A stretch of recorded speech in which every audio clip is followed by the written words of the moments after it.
Alors après, il y a un autre sujet qu'on n'abordera pas, c'est qu'on découvre aujourd'hui de plus en plus que des personnages politiques qu'on estimait des personnages de résistance, quelque part, on va dire des patriotes ou des souverainistes, sont au minimum bisexuels. C'est-à-dire, ils ont tous un amant, on va pas citer de nom, mais ça aussi, on dirait, on peut citer Dupont-Aignan alors, et puis on peut citer Dominique de Villepin avec... Lambert Wilson. Voilà, ce que tout le monde sait, évidemment. On a l'impression que pour être coopté par l'État profond, il faut déjà avoir ce qu'on pourrait appeler une sexualité défaillante. Hein, c'est-à-dire, parce que par rapport au peuple... bisexuel, c'est ça Par rapport au peuple, ça veut dire que quand on sait que t'es homo, alors que tu te fais passer pour un cador, ou un héritier de Gaulle, ça te crame un peu, parce qu'il y a quand même, on le voit avec le football en ce moment, que quand on demande d'arrêter les matchs pour slogan homophobe, le président de la fédération dit vous allez tuer le football, parce que le mec qui va au football, il aime bien pouvoir crier PD, tu vois ce que je veux dire? C'est des fondamentaux anthropologiques, ça, tu vois. Non, il dit OIS. OIS enculé. Ouais. Et là, tu découvres en fait que pratiquement tous les types qui ont accédé à un certain niveau en politique sont bisexuels. Ça veut dire quelque chose. C'est-à-dire qu'ils se font enculer. Ils acceptent de se faire enculer. Ce qui veut bien dire, dans toutes les acceptions du terme, que ce sont des soumis, que ce ne sont pas des vrais résistants. Hein. Il faut peut-être le comprendre comme ça. Et d'un seul coup, tu découvves effectivement Dupont-Aignan. On vient de me balancer Asselineau, là, tu vois. Alors, je confirme pas. Oui, on vient de me le balancer, là. Édouard Philippe, bisexuel, voilà, ils le sont tous.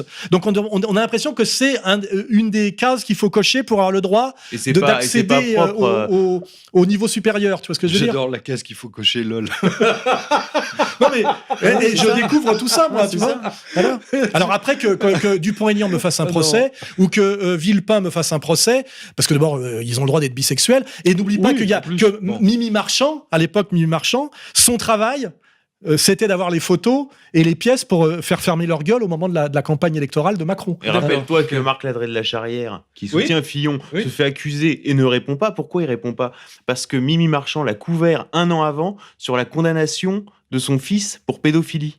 D'accord. À Marc Ladré de la Charrière. Et donc le clan Fillon dit rien parce qu'ils sont tétanisés, parce qu'ils savent que l'autre a le dossier. Il n'en était pas de la double vie. Il changeait un peu de neveu toutes les semaines, non? Aussi. Ah bah ça, c'est officiel, tu vois. Ils en sont... Donc on dirait que pour accéder à un certain niveau d'exécution politique, pour être sûr que les mecs soient bien des double cross, il faut qu'ils soient sexuellement des double cross. Tu vois ce que je veux dire? Parce que quand tu acceptes de te faire taper au derche, ça veut dire quand même quelque chose symboliquement, tu vois. C'est clair. Et Le Pen, tu peux chercher Jean-Marie Le Pen, que j'ai bien connu, il n'en est pas de la jaquette, tu vois.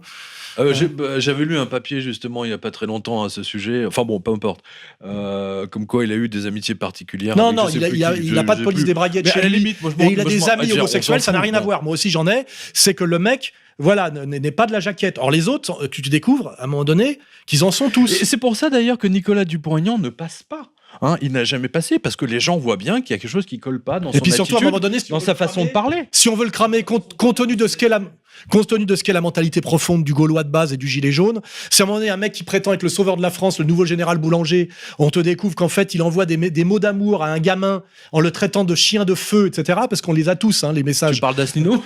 Non, là je parle de Dupont-Aignan. Jean-Philippe Tanguy s'appelle mon chien de feu. Mon chien de feu. Et ben le mec il est ridiculisé, tu vois ce que je veux dire? Voilà, c'est tout. Donc ils sont tous tenus. Si t'aimes les glaces aussi. Non mais attends, mais c'est très bien parce que là, tu as abordé la chose. J'ai tout ça dans ma musette au cas où certains voudraient attenter à ma vie. J'ai plusieurs avocats avec des enveloppes scellées. Je me suis dit mais c'est quoi le truc là? C'est quoi son projet? Pourquoi il a invité un gamin qui joue encore avec ses dinosaures? Je comprenais pas ce qu'il foutait là, quoi. Je me dis mais c'est quoi son projet? C'est quoi son plan? On en parlera en antenne si tu veux. Oui, d'accord, je vois. Ok. Bon. En tout cas, ça, c'est une émission qui c'est le tonneau des Danaïdes. Hein. Ouais, c'est ça. Ouais. On en finira jamais là-dessus.